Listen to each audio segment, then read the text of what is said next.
Pwede ba nating palakpakan ang ating Panginoon ngayong umaga? Praise the Lord. Salamat sa Panginoon. Awitin natin sandali ngayon ang Come to Sunday School. Awitin natin lahat upang tayo ay magising. Amen. At sa pagsisimula ng ating Bible study. Oh, come to Sunday School. Come to Sunday School. We shall come rejoicing. Come to Sunday School. Come to Sunday School. Everybody, come to Sunday School. Yes, we shall come rejoicing. Come to Sunday School. Minsan pa tayong lahat. Come to Sunday School. Yes, come to Sunday School. We shall come rejoicing.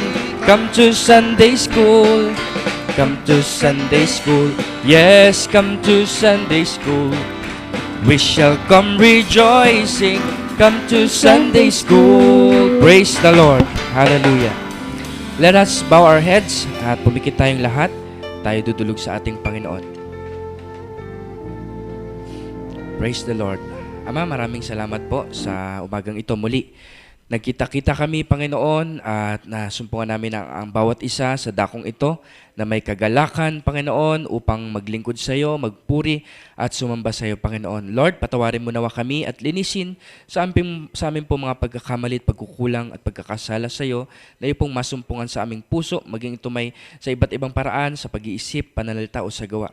Linisin mo kami, Ama, upang kami maging karapat-dapat sa iyo.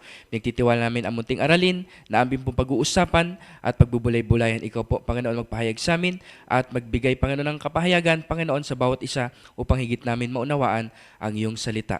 We love you and we thank you. We commit this Bible study into your hands in Jesus Christ's name. This is our prayer. Amen. Amen. Praise the Lord. Makaupo na po tayong lahat. Ayan. Okay. Praise the Lord. So,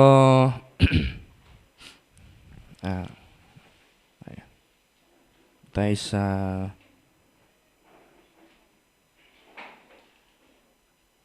yan.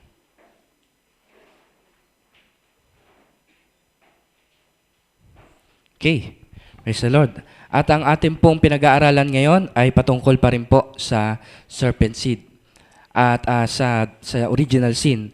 At ngayon po ay dadako tayo sa serpent seed kung saan nagmula ang mga binhi, kung bakit merong binhi si Satanas o may binhi ang serpente.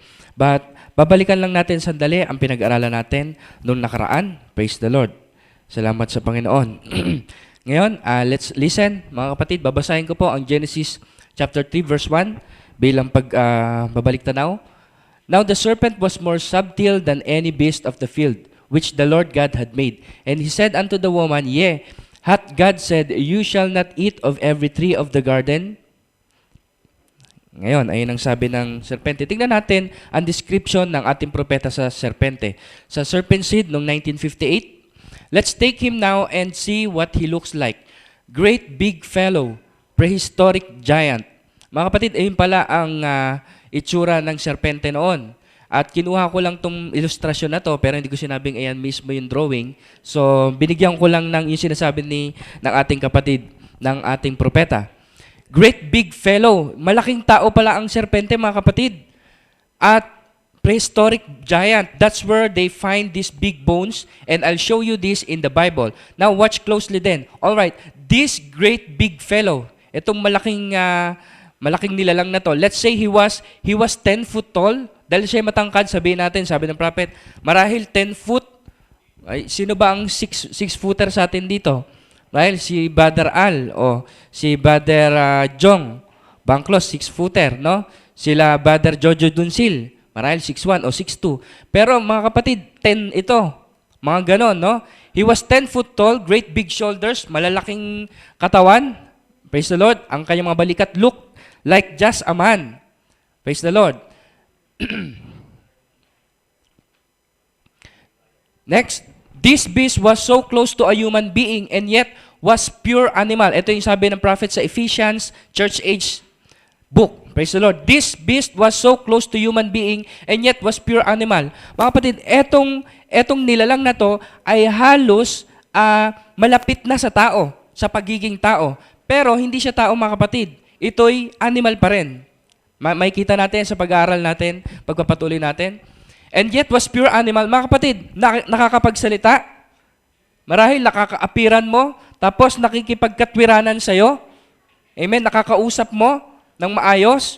Pwede mong muutusan. Mga kapatid, ang gawain nitong mga to, ito talaga yung mga nagtatrabaho, mga lingkod ni Adan yan. Praise the Lord. So, tiller of the soil. That he could reason and talk. He was an upright creature and was somewhat between a chimpanzee and a man. Nakita natin nung nakaraan na ang pag-aaral ng science ngayon, ang hayop na pinakamataas sa mga hayop na malapit sa tao ay ang unggoy o ang chimpanzee. Pero mga kapatid, hindi nila nakita ito. Bakit? Wala nang bakas ito. Makikita natin yan. He was an upright creature, nakatayo siya, and was somewhat in between chimpanzee and man, but closer to a man. Pero mga kapatid, hindi mo siya pagkakamalang halos hayop dahil mas malapit sa pagiging itsura ng tao. Pero mga kapatid, wala itong kaluluwa. Kasi hayop pa rin siya. See? He was so close to being human, halos maging tao na siya that his seed could and did mingle with that of the woman and cause her to conceive. At etong hindi ito tao na malapit masyado na sa tao ay halos kasing lapit na siya ng tao na ang kanyang binhi ay pwedeng mailahok sa isang tao. Listen, mga kapatid. Tuloy natin. The serpent seed, noong 1958, ang sabi ng prophet pa rin, now let's watch this just a minute. He is smart. Mautak ito, mga kapatid. Matalino. Crafty. Parang nakakapanglinlang. Yet, he has called the serpent. Tinawag siyang serpente. Hindi siya tinawag na tao. Serpente siya. But remember, he was the smartest thing that there was and more like the human being than anything else that was on the field. More like the human being than anything else that was on the field. Kakaiba siya, mga kapatid. Kaya no wonder, mga kapatid, ang sabi ng Bible, he was the most beautiful of all. See? Ang sabi ng Bible. Bakit? Ibig sabihin, siya talagang pinakamaganda sa lahat. Kung makita niyo, mga kapatid, anong pinakamagandang hayop ang nakita nyo? Marahil nakita kayo ng isang ibon na iba't iba ang kulay. Wow, ang ganda. Parang itong pinakamaganda sa lahat. Nakita kayo ng panda. Napakaganda naman ng panda. Nakita kayo ng iba't ibang hayop. Pero mga kapatid, itong being na to, ang hayop na ito, ang pinakamaganda sa lahat. Ayan ang sabi ng Bible. Closest to a human being. Malapit na sa tao. He was not a reptile. Hindi siya, mga kapatid, reptile. Titignan natin yung mamaya. The curse made him a reptile. Yung sinumpa siya ng Panginoon, naging reptile siya. Di ba yung ahas, reptile yon? See? The curse made him a reptile. The Bible said he was the most beautiful of all. Siya ang pinakamaganda sa lahat. Amen? Okay. Now, and the serpent, dun pa rin natin kinukuha sa serpent seed, 1958. And the serpent, the devil, Lucifer, knew that he was the only blood that was the only blood that would mix with this human blood. Nakita niyo, mga kapatid, ang kaaway o si Satanas ay naghahanap ng paraan, ng isang way kung paano siya ay magkakaroon ng binhi. Kasi anak ng Panginoon si Adan eh. Tapos ang babae, mga kapatid, ay hinugot sa tadyang ni Adan. See? Wala siyang lahi dito. Pag dumami to, ang sabi ng Panginoon, sige, humayo kayo, magpakarami. Pero mga kapatid, ibang pagpapakarami ang ibig sabihin doon ng Panginoon. Kasi nilikha ng Panginoon si Adan sa spirit form, di ba? Alam natin yan, mga kapatid. And then, pagdating sa Genesis chapter 2, ay kumuha ang Panginoon ng alabok at hinihingahan niya ng hininga ng buhay, yun naging Adan na hindi na spirit form, naging flesh form na. See, ganun ang paglikha ng Panginoon. Kaya pag nagparami ang tao, ganun siya maglilikha. Spirit form din, flesh form, at hindi sila sanggol, kundi yung edad ni Adan. Okay? That blood, he couldn't deal, the only person he could deal with, ayun lang pwedeng magamit ni Satanas. Sabi niya, etong hayop na to, etong serpente na to, ang pinakamalapit sa tao na pwede akong magkaroon ng binhi. Sabi niya. So, the blood he couldn't deal with the chimpanzee. Yung sumunod sa serpente ay yung chimpanzee, hindi niya pwedeng ihalo yung binhi nun. Kasi, mga kapatid, tinrayan ng mga science na ilahok ang dugo ng isa o binhi ng isang hayop sa tao, hindi nagsasucess, mga kapatid. The blood wouldn't mix. He couldn't deal with different things. Hindi niya pwedeng ilahok sa ibang bagay. He couldn't deal with any animals. He had to deal with this serpent. Sa serpent lang, mga kapatid. Praise the Lord. Okay? Yan. Certainly not a reptile wrapped around a tree. Hindi katulad ng ganitong iniisip natin na ang serpente ay nakaganyan, nakapulupot sa puno at kinakausap si Eva. Because he walked erect like humans do. Tumatayo siya katulad ng tao. At wala namang siguro nagsasalita ngayon. So yan, nagsasalita ang serpente. Genesis 3 verse 2 hanggang 3. And the woman said unto the serpent, we may eat of the fruit of the trees of the garden, but of the fruit of the tree, ano yon, mga kapatid? Yung bunga ng puno na yon, ang sabi ng prophet sa serpent seed, ain't a woman a fruit tree? See? Aren't you the fruit of your mother? Kayo ba ay bunga ng iyong mga magulang, mga kapatid? Sino ba rito ang bunga ng kanilang mga magulang?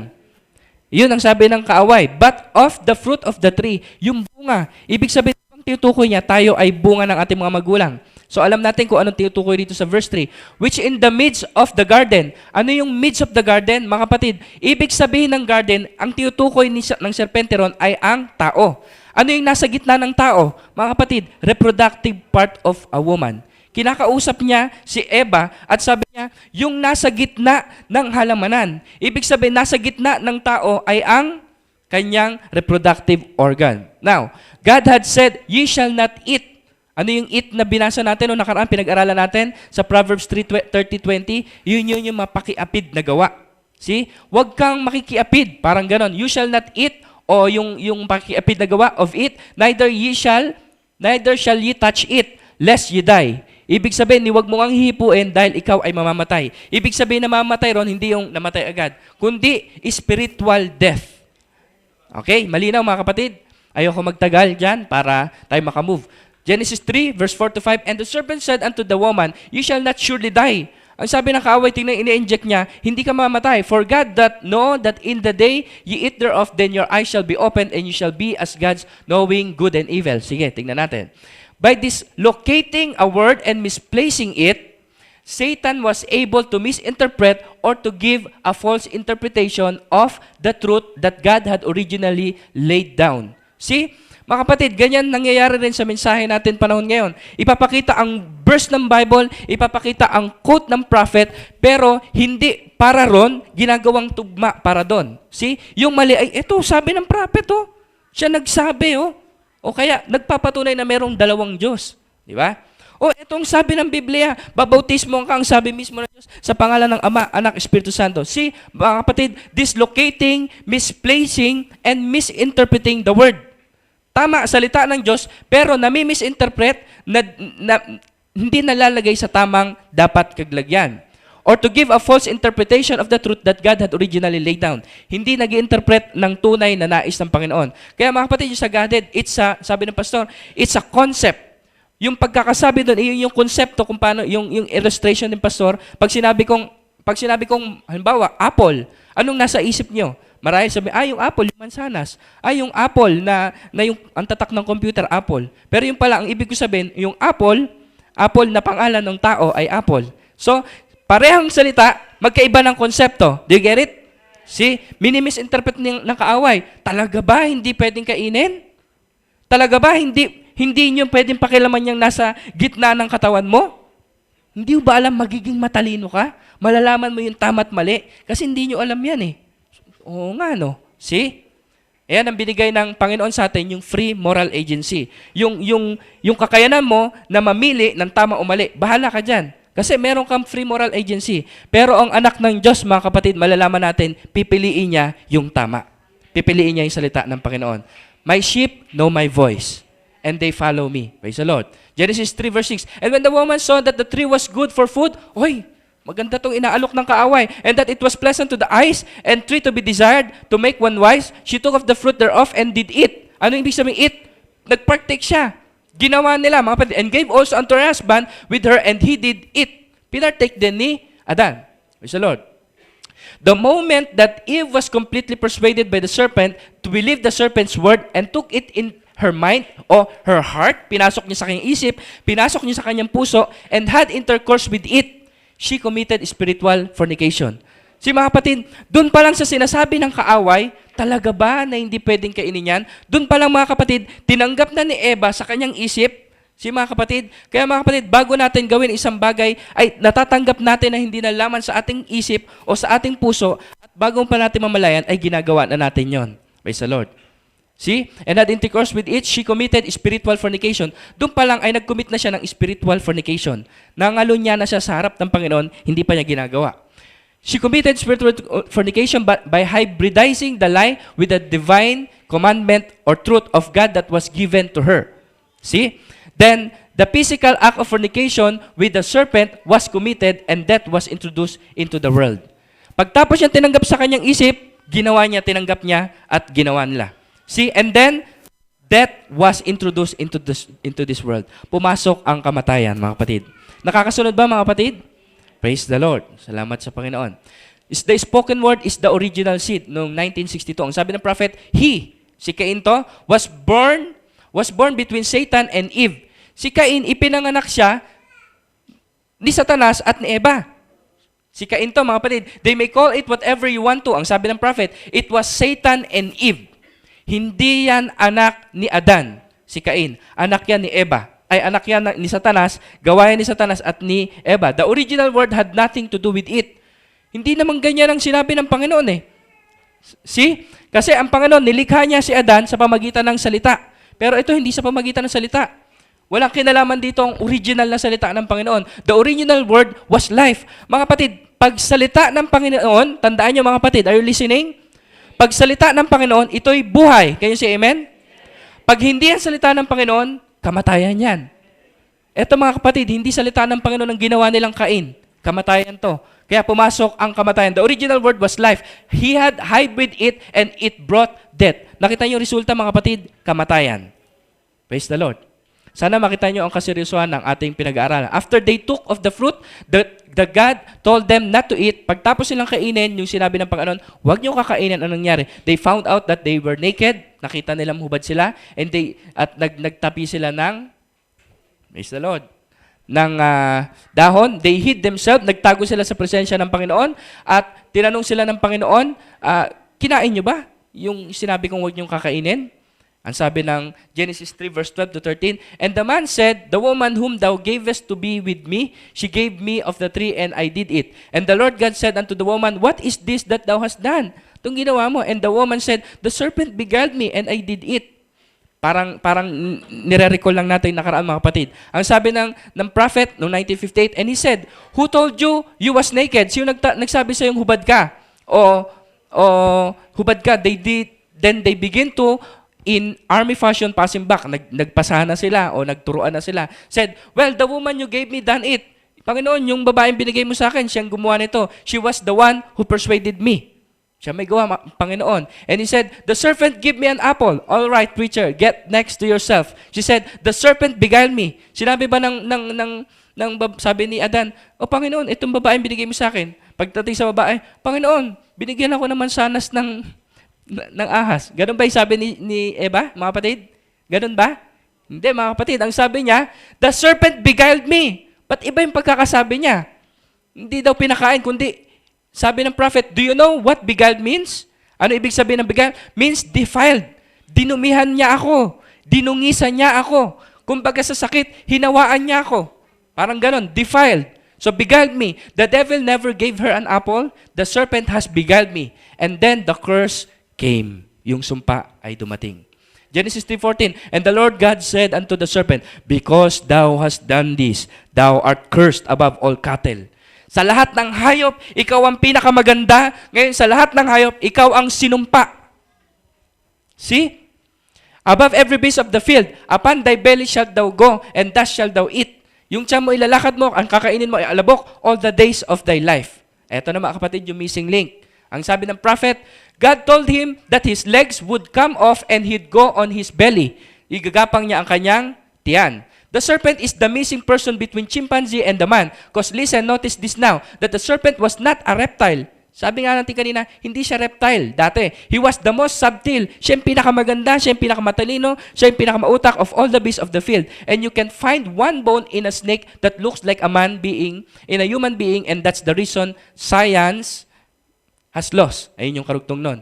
Mga kapatid, ngayon, kahit magbungkal pa lahat ng ng mga scientists upang kanilang masumpungan kung ano yung sinasabi ng propeta, hindi nila masumpungan, mga kapatid. Kasi nag-transform etong serpente ay nag-transform dito.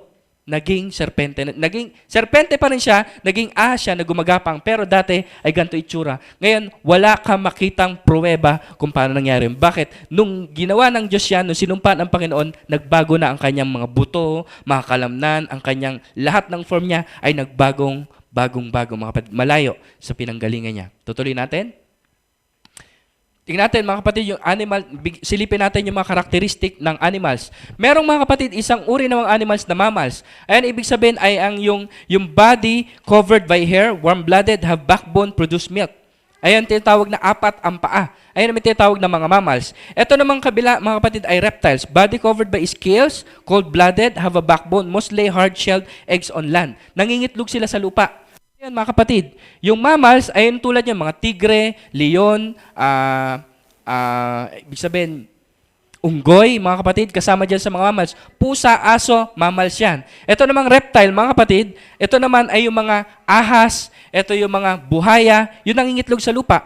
Yung para mang pwede sa tubig, pwede sa lupa, ahas siya, o reptile yan.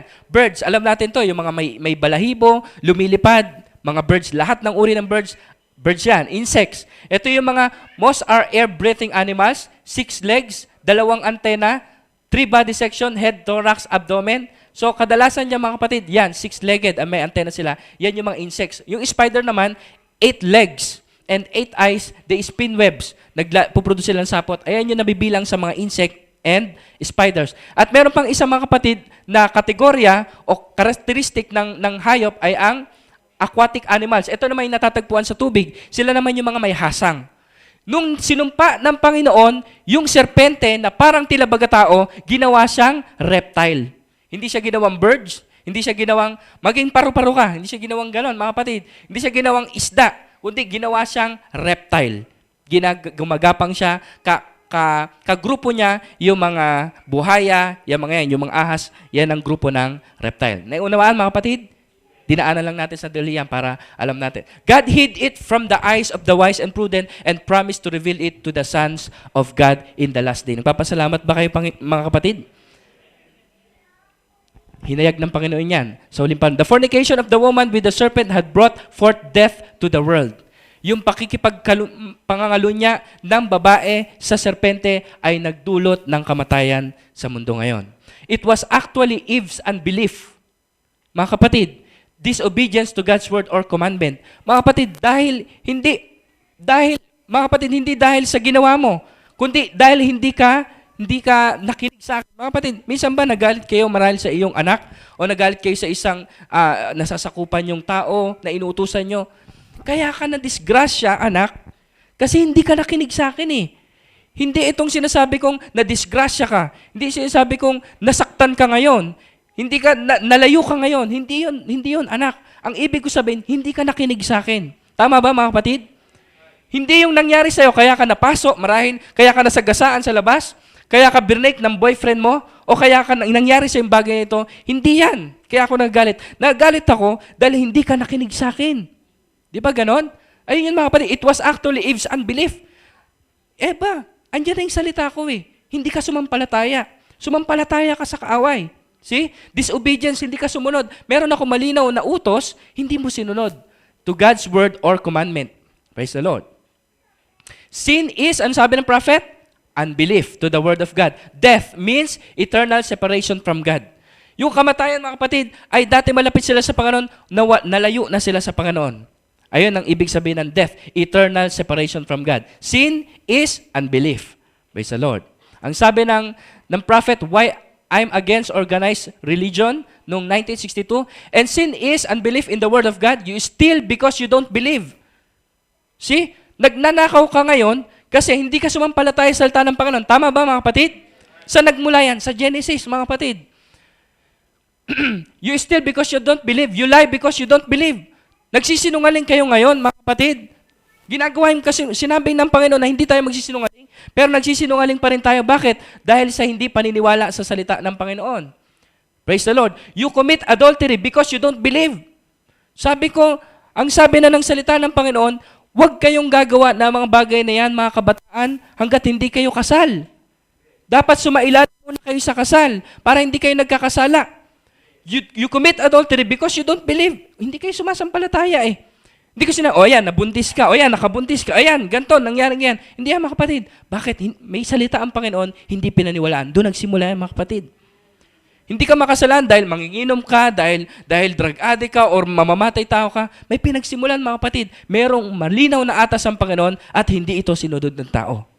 Kaya ang ginagawa ngayon ng Panginoon ay pinanunumbalik ang tao sa salita ng Panginoon, sa original na salita ng Panginoon. You wouldn't, if you was a believer, you wouldn't do such. Kung ikaw yung mananampalataya, hindi mo gagawin yon. Bakit? Sumasampalataya ka sa salita ng Panginoon eh. Nagigets ba natin, mga kapatid? There's only two roads. That's either faith or unbelief. Dalawa lang yan, mga kapatid. Faith, sumasampalataya ka, or unbelief. Hindi ka sumasampalataya. O nagda-doubt ka sa salita ng Panginoon. You're controlled by one or the other. And sabi ng prophet, mga kapatid, no 1962. Serpent seed, papasok tayo, mga kapatid. And I will put enmity between thee and the woman, and between thy seed and her seed, it shall bruise thy head, and thou shalt bruise his heel. Sabi ng prophet sa serpent seed, 1958, what did he do? He began making love to Eve. Yun. And live with her as a husband. Ayun pala, mga kapatid. Namuhay na siya, nakasama niya ang serpente. Tila baga mag-asawa sila. And she saw it was pleasant. Uy, okay to. So she went and told her husband, but she was already pregnant by Satan. Pumunta siya kay Adan, sinabi niya, Adan, may tinuro sa akin serpente. Okay to, hindi pa natin alam to. Pero buntis na siya ng mga kapatid. May binhi na ang serpente sa kanya. And she brought forth the first son whose name was Cain, the son of Satan. Now, you say, that's wrong. All right, we'll just find out whether it's wrong or not. Sabi, mali ka, Barbana. O sige, tignan natin. And I will put enmity between thy seed and the serpent seed. What? Ano? Ang sabi ng Bible? The serpent seed. At pag-aalitin ko ang binhi mo, sabi ng Panginoon, at ang binhi ng babae. Uy, nagkabinhi pala yung serpente. Nagkaanak pala to eh. Doon pa lang sa tiyan eh. See, pag-aalitin niya nga eh. She had a seed and had a seed. She had a seed and he had a seed. May binhi ang babae. Sino yun? Yung galing kay Adan. At may binhi din ang serpente. Yung galing sa serpente. Sino nangyari, mga kapatid? And he shall bruise thy head and you shall bruise his heel. A bruise there means to make an atonement. Papatayin ng kaaway ang binhing yon. Walang ibang titukoy kundi ang binhi ng Panginoon. Ibig sabihin, ayun ang pagtutubos ng Panginoon. Kaya siya ay namatay. Now, there's your seed of the serpent. Yan. Nagkaroon ng serpent seed. Now, notice here comes these two men out. Dalawang lalaki, mga kapatid. Matatapos tayo. Now, this serpent, when he stood there, this big giant of a fellow stood up there. He was guilty of committing adultery with Adam's wife. Where's sin lay today? What make things the way they are today? Now, surely you can catch what I'm talking about. Anong karamihan sa mga kasalanan ngayon, mga kapatid? Adultery. Manood kayo, anong mapapanood mo ngayon, mga kapatid, sa lahat ng teleserye? Adultery. Asawa, inaasawa, love triangle, nag-aagawan. Ano makikita mo sa mga billboards? Mga babaeng nakahubad, pag nakita mo yung toothpaste, mga kapatid, dalawang babae o lalaki, babae at lalaki na tila baga sila'y maghahalikan. Ano ngayon ang nasa mundo ngayon, mga kapatid? Adultery. Naiunawaan ba natin yan, mga kapatid? Alam niyo saan galing yan? Kay Satanas yan, mga kapatid. Kaya ating pinag-usap na tayo lumayo sa mga paningin na hindi makatulong sa atin. Hindi masama ang TV, pero ang TV ay inilalagay sa ating mata dahil wala tayong makukuha dyan, kundi ang binhi ng serpente ay inilalagay na dyan at pinoproject niya sa TV na iyan ay okay ngayon. Lumabas ka, sumakay ka sa jeep, sino makakasakay mo? Dalawang magnobyo at magnobya, tila baga sila magkayakap at tila normal na sa lahat. At pag ang isang believer na babae at lalaki na sila ay magsing-irog at sila ay lumabas, para mga out of place sila. Dahil sila lang ang hindi magkahawak ng kamay, sila lang ang hindi magkayakap, sila lang ang hindi nagkikiss. Ang pina-introduce ng diablo ngayon, okay na yan ngayon. Hindi ka, okay ka na. Wala ka ng parte dito sa mundo kasi hindi ka ganyan. Ito na ang in ngayon. See? Ayan ang turo ni Satanas, mga kapatid. Kaya pinag-aaral natin ang aral na ito ay hindi para yung pala nangyari kay Satanas at kay Eva.